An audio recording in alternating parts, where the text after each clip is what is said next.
अस्सलाम वालेकुम। इस वीडियो के अंदर हम लेक्चर नंबर 21 से स्टार्ट करेंगे, जिसमें हम फर्स्ट फिजिक्स के क्वेश्चन करेंगे। फर्स्ट फिजिक्स का क्वेश्चन है हमारे पास, ratio of momentum of photon having wavelength 4000 ampere at 8000 ampere is. तो फोटोन का मोमेंटम किसके बराबर होता है? एच अपॉन वी के, यानी कि p is equals to H upon wavelength के। और आपको पता है जो पी का इसके साथ रिलेशन क्या बनना है? इनवर्स। तो p one upon p two किसके बराबर हो जाएगा? Wavelength two upon wavelength one के बराबर हो जाएगा। यानी कि 8000 अपॉन 4000 करेंगे, आंसर हमारे पास क्या आ जाएगा? 2:1 का आ जाएगा, क्योंकि हमने क्या किया, 8000 को सिंपली डिवाइड किया किससे? 4000 से। वन जा 2:1 आंसर आ गया। ऑप्शन हमारे पास आ गया ऑप्शन ए करेक्ट। नेक्स्ट है हमारे पास, हमने इसको मार्क कर दिया। नेक्स्ट हमारे पास है radio. A radio station emits 10 kilowatt power of 50.8 megahertz. Find the number of photon emitted per second. तो energy of photon E is equals to H, और इसके बराबर हो जाएगी फ्रीक्वेंसी के। इसको हम रब कर देते हैं, जिसको हमने सॉल्व कर दिया। अब हम जो है नेक्स्ट क्वेश्चन की तरफ बढ़ते हैं। E is equals to H, और ये फ्रीक्वेंसी का हमारा साइन आ गया। अब एच आपको पता है 6.60 एक्सपोनेंशियल -34 के बराबर होता है। फ्रीक्वेंसी 50.8 एक्सपोनेंशियल 6 हर्ट्ज के बराबर है इसके अंदर। तो जब हम मल्टीप्लाई करेंगे सिंपली दोनों को, एच और को, यानी कि किसको? 6.60 एक्सपोनेंशियल -34 को मल्टीप्लाई किया हमने 50.8 से, आंसर हमारे पास आ जाएगा सिंपली 3.36 एक्सपोनेंशियल -26। और उसके बाद हमारे पास ओवरऑल आंसर इक्वल हो जाएगा, आंसर हो जाएगा हमारे पास वन, और ऑप्शन ए यानी कि 1.6 एक्सपोनेंशियल 18 के बराबर हो जाएगा। नेक्स्ट है हमारे पास एक्सपोनेंशियल 28, सॉरी। नेक्स्ट क्वेश्चन हमारे पास the value and unit of Planck's constant H is. तो जो स्टैंडर्ड वैल्यू होती है प्लैंक कांस्टेंट की, क्या होती है? S is equal to 6.60 exponential -34 के बराबर होती है, जिसको हम एच भी बोलते हैं। तो option A correct, option B correct हो गया हमारे पास -34 joule second. Joule second inverse नहीं, जूल सेकेंड। नेक्स्ट हमारे पास if n r and n b represent the number of photon emitted by red and blue bulbs or equal power in a given time। तो energy of photon क्या किसके बराबर होती है? E is equal to HF के बराबर हो जाती है। ये वाले फॉर्मूलेस को हम HF भी बोल सकते हैं, E की जगह हम F भी लगा सकते हैं। अब जो रेड लाइट होती है उसकी फ्रीक्वेंसी कम होती है, तो फोटोन क्या होंगे? उनकी एनर्जी भी कम होगी, लेस एनर्जेटिक होंगे। और जो रेड के फोटॉन्स होते हैं उनको एन आर उनका ज्यादा होता है एन बी से, तो उनका सेम पावर होता है लेकिन लो एनर्जी होती है। तो ऑप्शन सी करेक्ट हो जाएगा हमारे पास, यानी कि एन आर बड़ा है एन बी से। ऑप्शन सी करेक्ट है, ज्यादा एनर्जेटिक नहीं है। उसके बाद नेक्स्ट हमारे पास de Broglie wavelength is 1/E for photon और 1/√E फॉर पार्टिकल। तो फोटोन जो होते हैं किसके बराबर, सॉरी, जो वेवलेंथ किसके बराबर हो जाती है? HC/E के बराबर हो जाती है। और जो है इसका मतलब क्या है कि जो ये किसके इक्वल है? 1/E। तो हमारे पास ओवरऑल आंसर क्या आ जाएगा? ऑप्शन सी, यानी कि 1/।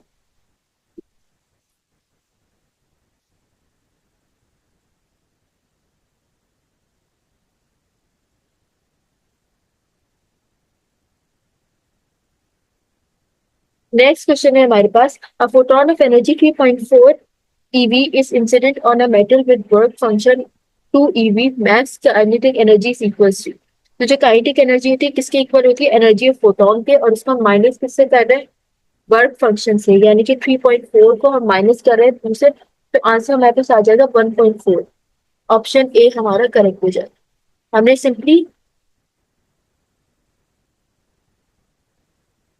सिंपली माइनस किया 3.4 को -2 से, यानी कि एनर्जी फोटोन को माइनस किया वर्क फंक्शन से। नेक्स्ट हमारे पास division determine the wavelength of scattered electron music. तो जो स्टैंडर्ड फॉर्मूला होता है डी ब्रॉगली वेवलेंथ का, वो इलेक्ट्रॉन एक्सीलरेट कर रहा होता है पोटेंशियल वी के जरिए। तो फॉर्मूला हमारे पास क्या हो जाएगा, ऑप्शन डी करेक्ट हो जाएगा, वेवलेंथ। क्लियर। नेक्स्ट है हमारे पास electron accelerated through 54 V, de Broglie wavelength is equals. तो वेवलेंथ किसके बराबर हो जाएगी, एच अपॉन 2 एफ ई के, और प्लस जो होगा वो वैल्यू करे कैलकुलेट करेगा वैल्यू को, यानी कि 1.66 एक्सपोनेंशियल -9 मीटर के बराबर हो जाएगा, ऑप्शन बी करेक्ट हो जाएगा।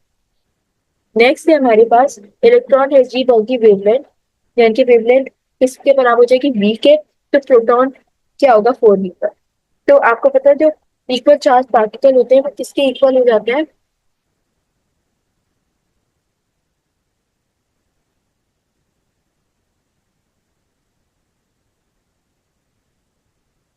यानी कि जब हम वैल्यू डालेंगे वेवलेंथ अपॉन √4, तो आंसर क्या आ जाएगा, वेवलेंथ अपॉन 2, ऑप्शन बी हमारा करेक्ट हो जाएगा।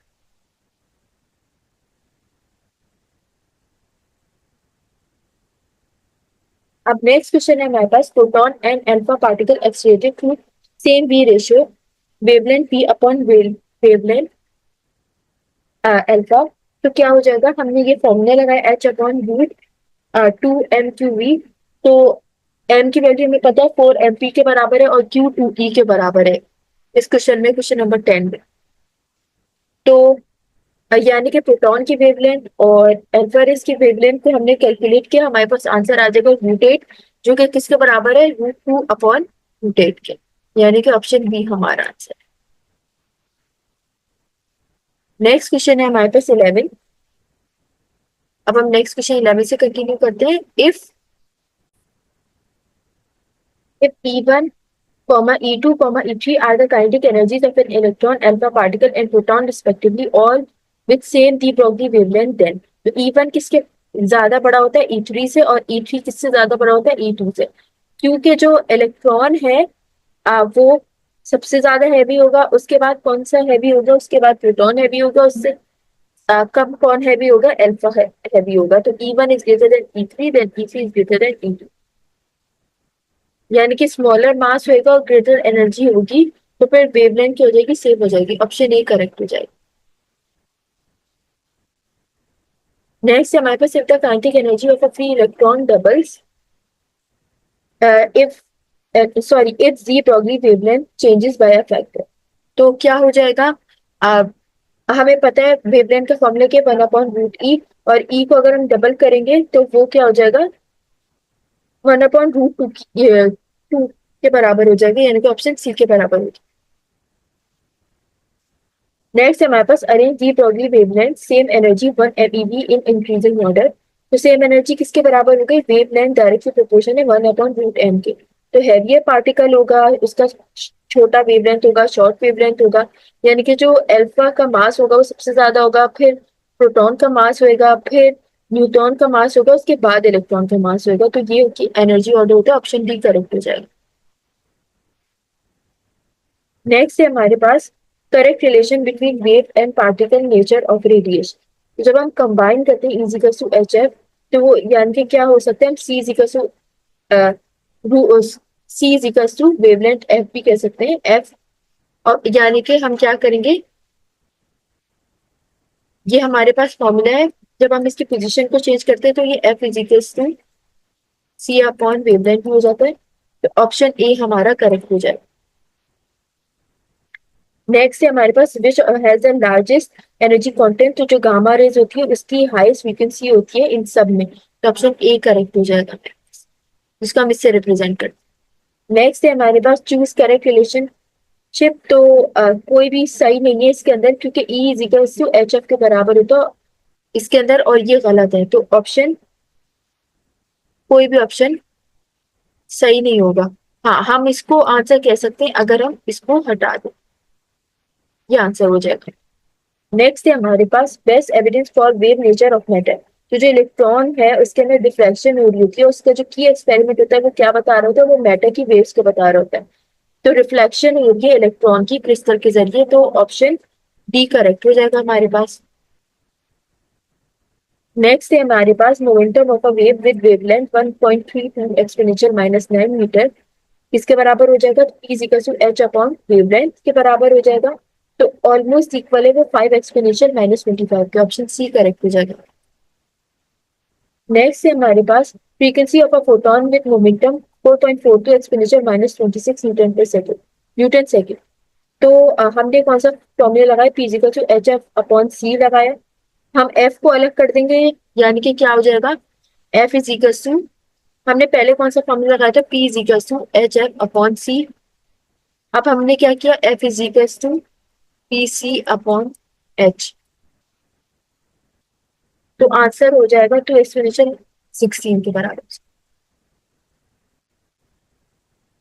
नेक्स्ट है हमारे पास de Broglie wavelength of particle with mass and kinetic energy E. तो ड्राइव्ड वो किससे हो जाएगा? Wavelength is equal to H upon P के बराबर हो जाएगा। तो ऑप्शन सी करेक्ट हो जाएगा।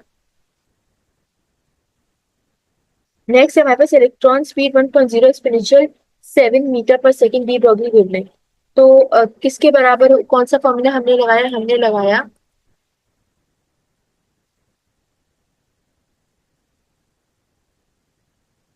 तो हमने सारी वैल्यूज डालेंगे और आंसर हमारे पास ऑलमोस्ट आ जाएगा 7.3 एक्सपोनेंशियल माइनस 11 के बराबर।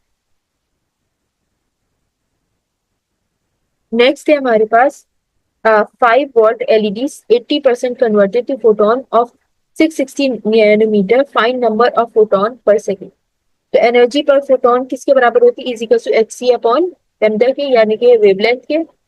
तो हमने हमारे पास आंसर आ जाएगा 3.01 एक्सपोनेंशियल माइनस 19 जूल। फिर जब हम उसको डिवाइड करके आंसर हमारे पास 1.3 एक्सपोनेंशियल माइनस 19। नेक्स्ट हमारे पास Planck constant value and unit. Planck constant value बहुत इजी सी है, 6.60 exponential minus 84 joule second. Option B correct हो गया हमारा। नेक्स्ट है हमारे पास energy of photon with frequency 3.0 exponential 18 hertz. तो हमने वही फॉर्मूला लगाया, हर जगह एक ही फॉर्मूला लग रहा है, E is equal to H f. ये फॉर्मूला लगाया। अब हमने वैल्यू डाली, यानी कि 6.60 एक्सपोनेंशियल माइनस 34 को मल्टीप्लाई कर दिया फिर एक्सपोनेंशियल 18 से। आंसर आ जाएगा हमारे पास 1.989 exponential minus 15 joule. Option A correct हो जाएगा। नेक्स्ट है हमारे पास wavelength associated with an electron is of the order of. तो जो टिपिकल इलेक्ट्रॉन होता है डी ब्रॉगली वेवलेंथ का, वो ऑलमोस्ट इक्वल होता है एक्सपोनेंशियल माइनस 10 के मीटर के। तो ये एक्स रे रीजन में होना चाहिए। ऑप्शन बी करेक्ट हो जाएगा, एक्स रे।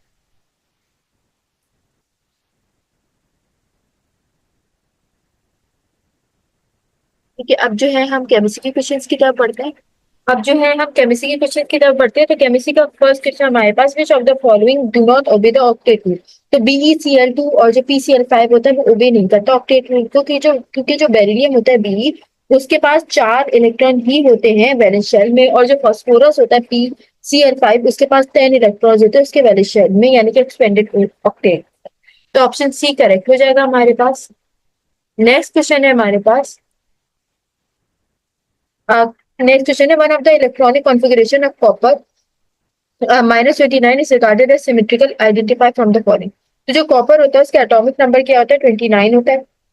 और ये जो होता है मोस्ट स्टेबल कॉन्फ़िगरेशन होती है इसकी 18AR, यानी कि 4s1 और 3d10 हो जाएगा।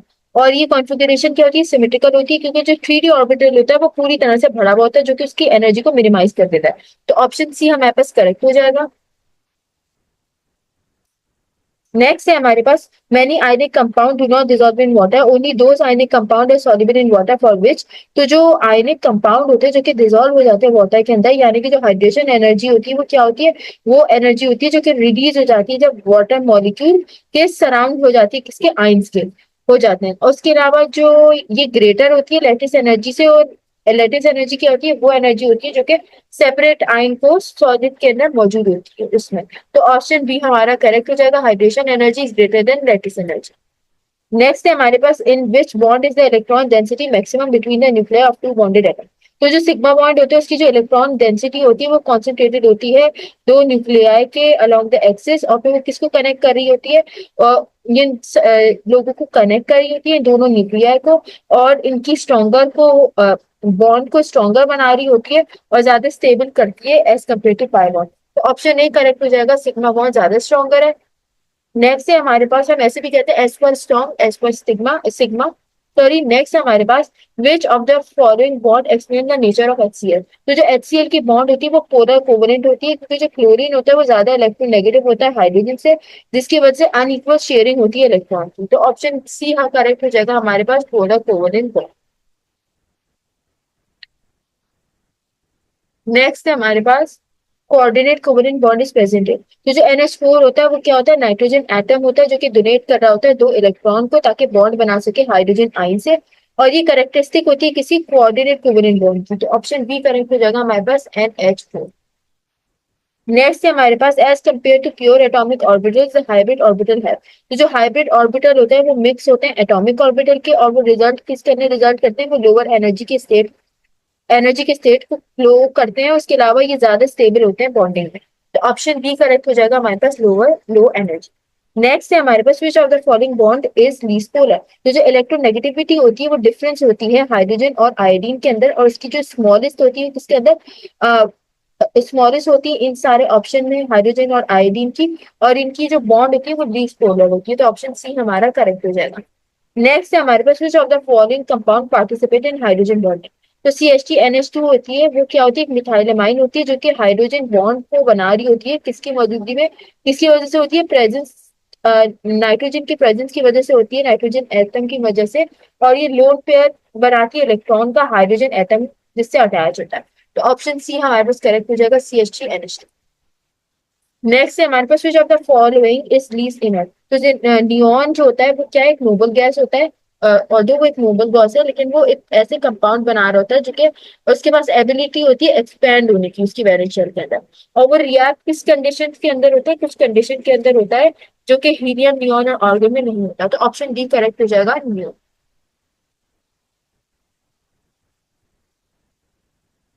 ऑप्शन डी करेक्ट हो जाएगा हमारे पास। नेक्स्ट है हमारे पास which pair of element will combine to form an ionic compound. तो जो फ्लोरीन होता है वो एक नॉन मेटल होता है, सोडियम क्या होता है वो एक मेटल होता है। तो ये एक आयनिक बॉन्ड बना रहा होता है, क्योंकि जो सोडियम होता है वो अपने इलेक्ट्रॉन को लूज कर देगा और फ्लोरीन क्या होगा वो गेन कर लेगा, जिसकी वजह से आयनिक बॉन्ड बनेगी। तो ऑप्शन सी करेक्ट हो जाएगा हमारे पास, यानी कि फ्लोरीन एंड सोडियम। नेक्स्ट है हमारे पास a covalent bond is unlikely to exist in the product of which of the following reaction. तो कैल्शियम और ऑक्सीजन क्या होते हैं, वो आयनिक बॉन्ड बना रहे होते हैं, यानी कि CaO, जो कि क्या है, एक कोवेलेंट बॉन्ड नहीं है। ऑप्शन डी करेक्ट हो जाएगा हमारे पास, कैल्शियम ऑक्सीजन अ, मिलते हैं तो कैल्शियम ऑक्साइड बनाते हैं। नेक्स्ट है हमारे पास which of the two bonds shown by the dash has the greatest polarity. जो इलेक्ट्रोनेगेटिविटी का डिफरेंस होता है हाइड्रोजन और क्लोरीन के अंदर वो बहुत बड़ा होता है, जिसकी वजह से हाइड्रोजन और क्लोरीन की बॉन्ड ज्यादा पोलर होती है। तो ऑप्शन ए करेक्ट हो जाएगा, HCl। नेक्स्ट है हमारे पास which what is the major attraction between water molecules in the solid physical state. तो जो सॉलिड वाटर होता है हाइड्रोजन बॉन्डिंग बना रहा होता है, जो कि प्राइमरी इंटरमोलिकुलर फोर्सेस के एक दूसरे को होल्ड करने की वजह से होता है, जो कि मॉलिक्यूल एक दूसरे को पकड़ के रखते हैं। ऑप्शन सी करेक्ट हो जाएगा हमारे पास, हाइड्रोजन बॉन्ड। नेक्स्ट है हमारे पास what happens when a fluorine atom becomes a fluoride ion in a chemical reaction. तो जो फ्लोरीन गेन होता है वो क्या गेन करता है, वो इलेक्ट्रॉन को गेन करता है, क्योंकि वो फ्लोराइड आयन बनाता है, जिसकी वजह से स्टेबल इलेक्ट्रॉनिक कॉन्फ़िगरेशन होती है। ये क्या है, ऑप्शन डी करेक्ट हो जाएगा हमारे पास, electron is added to one of the outer orbits. Next है हमारे पास 16 which question 16 which of the bond shown by a dash has the greatest polarity. जो जो इलेक्ट्रोनेगेटिविटी का डिफरेंस होता है हाइड्रोजन और फ्लोरीन के अंदर वो सबसे ज्यादा होता है, जिसकी वजह से HF बॉन्ड जो होती है वो सबसे ज्यादा पोलर होती है। तो ऑप्शन डी करेक्ट हो जाएगा, HF। नेक्स्ट है हमारे पास during the formation of chemical bond the potential energy of the system. तो जो एटम होता है वो क्या होता है, वो बॉन्ड बनाता है, और ये जो पोटेंशियल एनर्जी कम हो जाती है और सिस्टम क्या हो जाता है, ज्यादा स्टेबल हो जाता है। तो ऑप्शन ए करेक्ट हो जाएगा, डिक्रीज। नेक्स्ट है हमारे पास the process in which an electron is remove from a gases atom is called. तो आयनाइजेशन क्या होती है, एक ऐसा प्रोसेस होता है जिसके अंदर इलेक्ट्रॉन रिमूव होते हैं गैसेस एटम से, और वो क्या रिजल्ट करते हैं, वो फॉर्मेशन करते हैं पॉजिटिव आयन की। तो ऑप्शन बी करेक्ट हो जाएगा हमारे पास, आयनाइजेशन। नेक्स्ट है हमारे पास which of the following molecules have a net dipole moment. तो जो SO2 होता है उसके बैंड शेप होता है और वो नेट डाइपोल मूवमेंट कराते हैं, जिसकी वजह से डिफरेंस क्या होता है, इलेक्ट्रोनेगेटिविटी क्या होता है सल्फर और ऑक्सीजन के दरमियान। तो ऑप्शन बी करेक्ट हो जाएगा, SO2 और O2 का। नेक्स्ट है हमारे पास which of the following has a complete drive. तो जो हाइड्रोजन मॉलिक्यूल होता है उसके दो इलेक्ट्रॉन्स होते हैं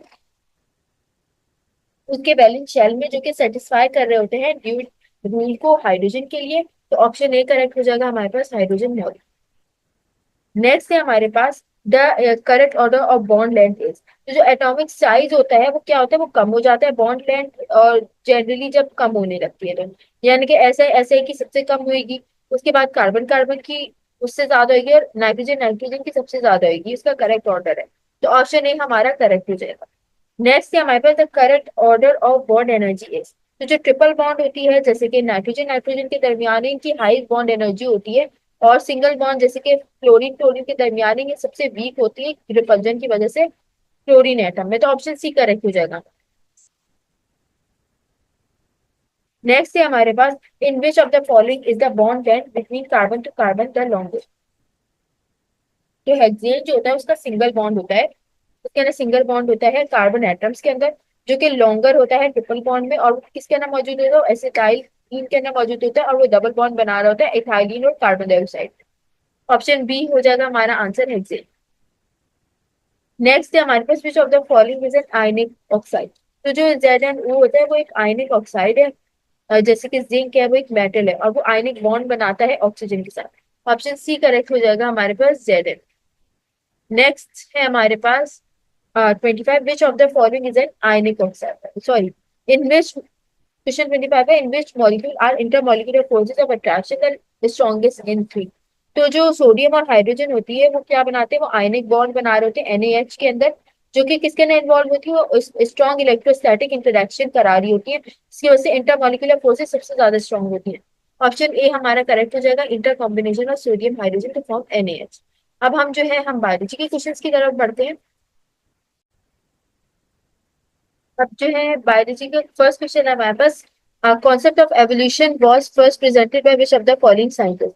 तो जो जीन बैप्टिस्ट था, जीन बैप्टिस्ट लेमार्क, वो जो फर्स्ट था जिसने एवोल्यूशन की थ्योरी दी थी, और उसने सजेस्ट किया था कि जो ऑर्गेनिज्म होते हैं वो एक्वायर्ड ट्रेट उनके अंदर इवॉल्व होते हैं, जो कि उनकी लाइफ टाइम के अंदर मौजूद है। ऑप्शन ए करेक्ट हो जाएगा, लेमार्क।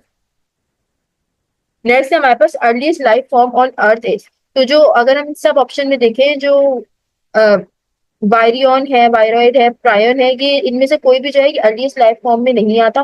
और ये अर्लीस्ट उन जो लाइफ फॉर्म होता है वो प्रोकैरियोटिक सेल के अंदर मौजूद होता है, जैसे कि आर्की है या बैक्टीरिया है, इनके अंदर सिंपलर इन्फेक्शियस पार्टिकल मौजूद होते हैं। तो ऑप्शन डी करेक्ट हो जाएगा हमारे पास, नन, यानी कि कोई इनमें से कोई भी नहीं है। नेक्स्ट है हमारे पास earliest life form on earth is. तो जो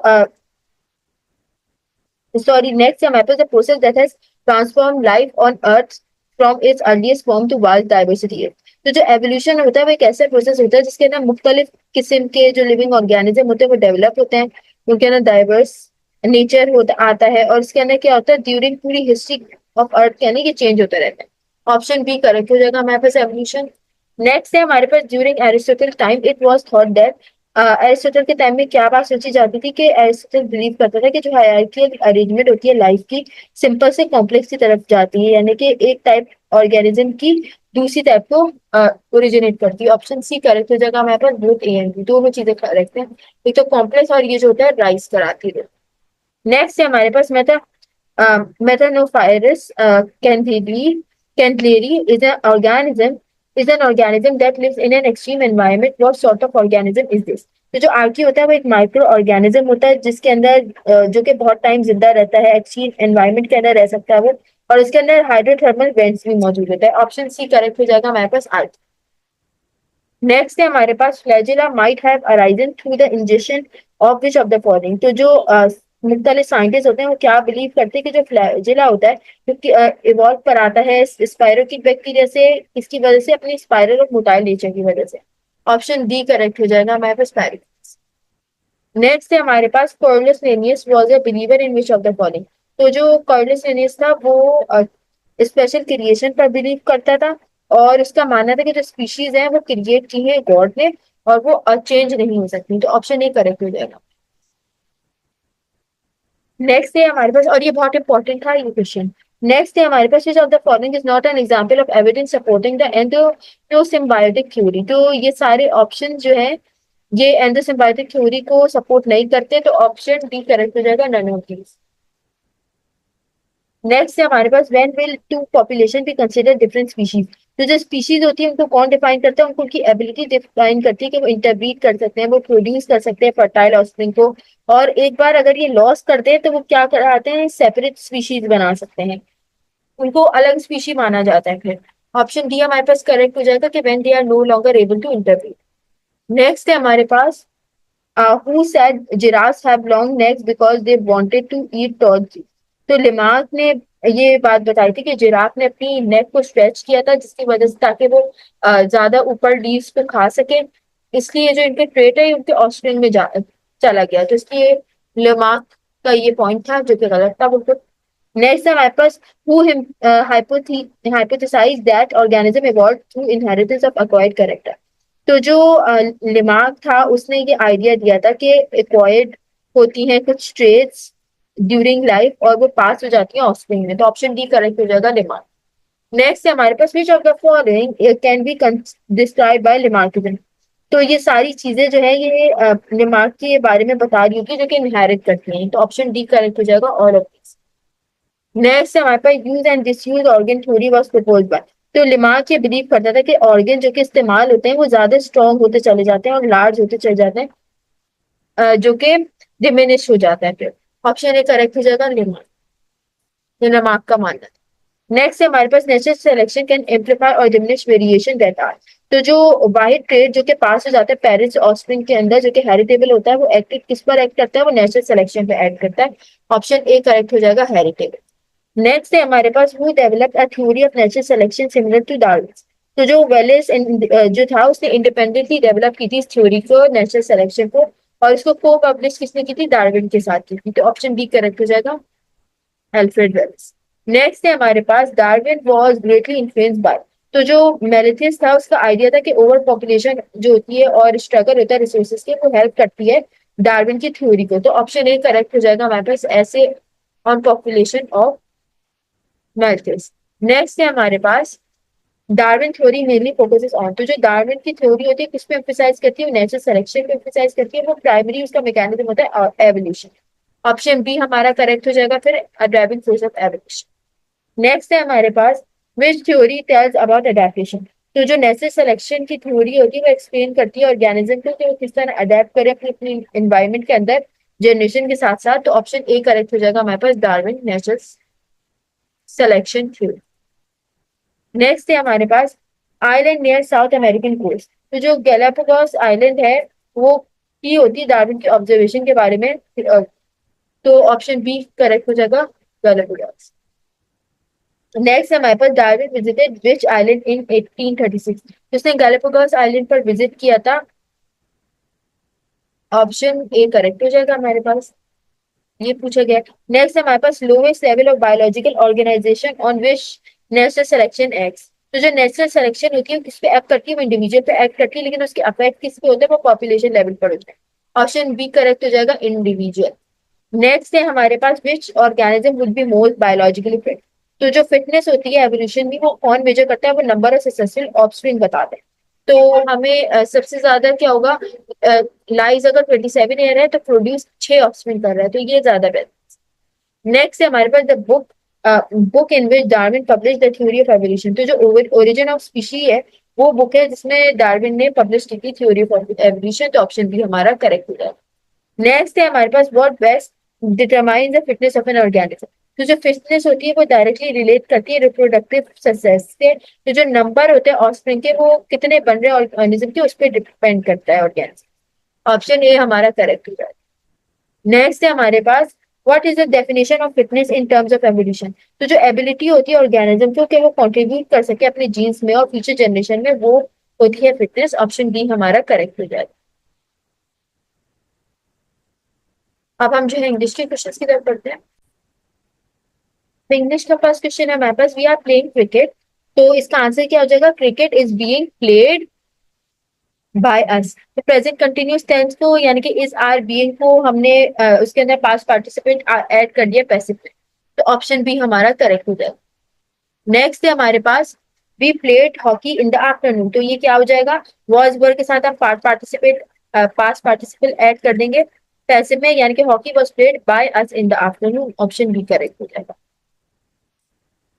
नेक्स्ट है हमारे पास Hasan will Hasan will write the letter. तो जो फ्यूचर सिंपल चेंज यानी कि विल बी क्या हो जाएगा, उसके नाम ऐड कर देंगे पार्ट पार्टिसिपल को, तो हो जाएगा the letter will be written by Hasan.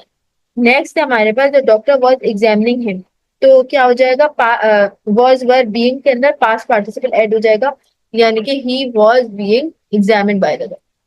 Next है हमारे पास he has written the picture. तो जो प्रेजेंट परफेक्ट चेंज हो जाएगा, यानी कि हैज हैव बीन किसके अंदर हो जाएगा, पास्ट पार्टिसिपल इसके अंदर ऐड हो जाएगा, ऑप्शन डी हमारा करेक्ट हो जाएगा, this picture had been seen by him. Next है हमारे पास we shall inform you tomorrow. तो फ्यूचर सिंपल पैसिव फॉर्म में हो जाएगा, यानी कि you shall be inform by us tomorrow. Next है हमारे पास the mason is building the wall. तो जो क्या हो जाएगा, प्रेजेंट कंटिन्यूस हो जाएगा पैसिव में, the wall is being build by the mason, option C correct हो जाएगा। नेक्स्ट है हमारे पास people speak English all over the world. तो हम क्या करेंगे, हम सिंपल प्रेजेंट को कर देंगे पास वो पैसिव में, यानी कि all over the world English is spoken, option A correct हो जाएगा।